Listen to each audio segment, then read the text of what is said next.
Joe Burrow is one of the best quarterbacks of this generation. If he wants his two top weapons to be re-signed, the Bengals, it will be in their best interest to appease Joe Burrow with his demands, especially with the season that he just had last year, where he essentially played like the best quarterback in football, carrying his team where he had to be Mr. Perfect and only didn't win MVP because his team let him down and didn't make it to the postseason due to bad defense. So with the Bengals re-signing Jamar Chase and Tee Higgins, along with what they're paying Joe Burrow, all three of those guys take up over 40% of the Bengals salary cap, which means that their defense needs to have a lot of guys that they drafted pan out. Just because you think that you shouldn't pay receivers top money, at least two receivers, wide receiver one money, doesn't mean that it's impossible to win with that. You're only as good as what you have around you, regardless of how good of a quarterback you may be. You can overcome a bad offensive line and a lack of a consistent ground game if you're Joe Burrow, but you can't overcome having a bad defense, a defense that doesn't show up, a defense that if they're on the field and they have to be asked to not let a guy like Lamar Jackson or Patrick Mahomes or any of the top quarterbacks not engineer a game-winning drive, it's a bad mission. It's a mission that's going to be resulting in a failure. Because the Bengals defense has gotten worse than what it was last season. And you probably think that there's no way how bad it was last year could get any worser. It has. You lose your top tackler and Jermaine Pratt. He's gone. Trey Hendrickson, we don't know if he's going to play this year. Looks like the Bengals don't have the means to pay him. Okay. You lost Sam Hubbard to retirement. Your defense is relying on a bunch of guys that you have drafted in the last 3 drafts, which you haven't hit on a lot of these guys. At least none of these guys have really showed a lot of promise. The only guy who has showed the upside to be a high-level player that the Bengals have drafted over the last 3-4 years has been cornerback Cam Taylor-Britt. He was exceptional 2 years ago. Last season, he completely fell off. How good is DJ Turner going to be? Because he came in and replaced Cam Taylor-Britt when he got benched at a certain point during the season. You know, what about the pass rushers that they've drafted? Like Myles Murphy, who's a former first-round pick. This guy has barely been on the field. He hasn't started a single game for the Bengals. And he's been with them for 2 years. And you're telling me that Shemar Stewart is going to fix that? Shemar Stewart had 4.5 sacks his 4 seasons in college. The production was not there for him to be a first-round pick. That's why I was laughing at the contract standoff that the Bengals were having with Shemar Stewart. Because if this was any other team, they wouldn't have even drafted Shemar Stewart in the first round.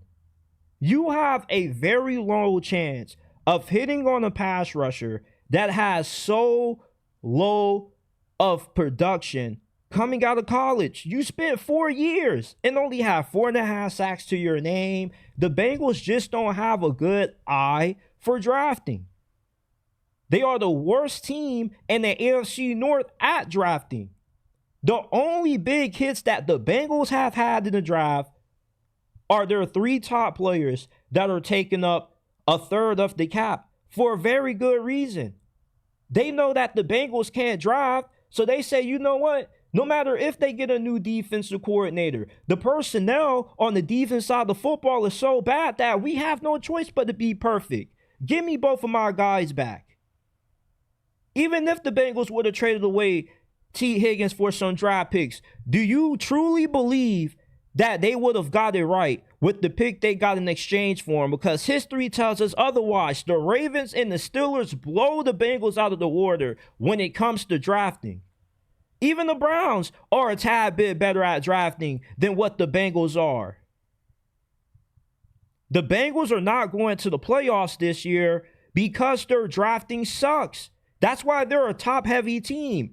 It's not about trying to get the best value for positions that you don't think are impactful when it comes to being a contender, when this is the same trio that went to the Super Bowl, took down Mahomes in the process, something that only 2 quarterbacks have done since Mahomes has been starting for Kansas City.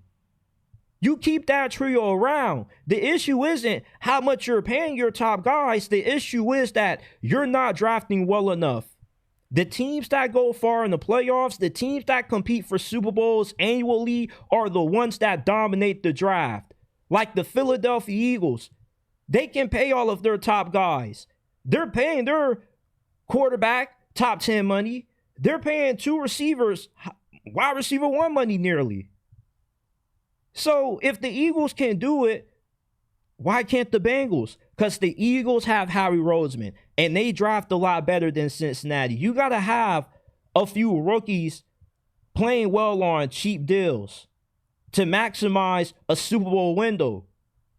And when you consistently draft well like Philadelphia has, you can afford to allocate a large part of your salary cap to a good chunk of players and still win because your younger players are playing at a high level. The Bengals can't say that.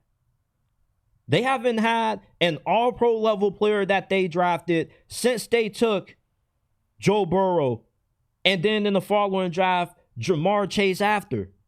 You're not going to be a playoff team like the Bengals if you are a bona fide 7-on-7 team. Football is still won and lost on the line of scrimmage.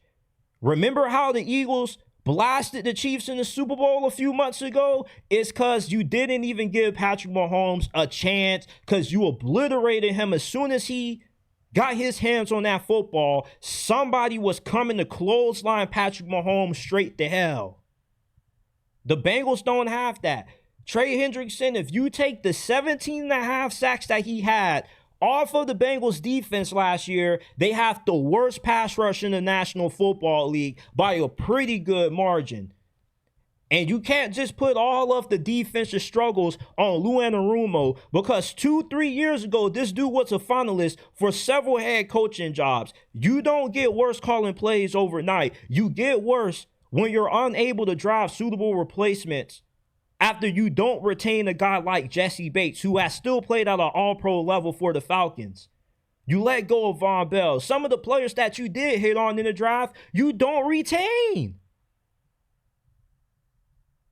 So for the Cincinnati Bengals, you're not going anywhere but straight to Cancun when the season concludes, because you don't draft well enough on defense to overcome spending 42% of your salary cap on your top 3 players.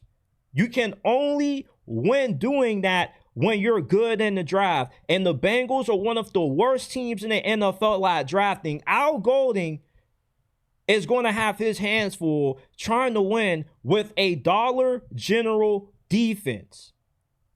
There's not going to be a difference between him and Lou Anarumo, because the issue isn't the defensive coaching. The issue is that you don't have elite defensive personnel. There's not about any scheme in the world that Al Golden can cook up that's going to help that Bengals defense overcome the talent disadvantage that they're going into in a bunch of these games. The Bengals defense, do you see them stopping the Ravens this year? I don't think so. Do you see them stopping the Steelers offense this year? I don't think so. Do you see this Bengals defense, with how the Eagles second string was playing against them, has any shot at improving or being slightly better than what they were last year? Be honest if you're a Bengals fan, because you look at this defense and I look at this defense and we look at the misses in the draft and we look at the bad free agency signings that they've made, the reluctance to pay their top player, and you think somehow they're still going to be able to overcome that. Good luck. Especially to Al Golden. You're going to need luck and a lot more to get this defense playing good football.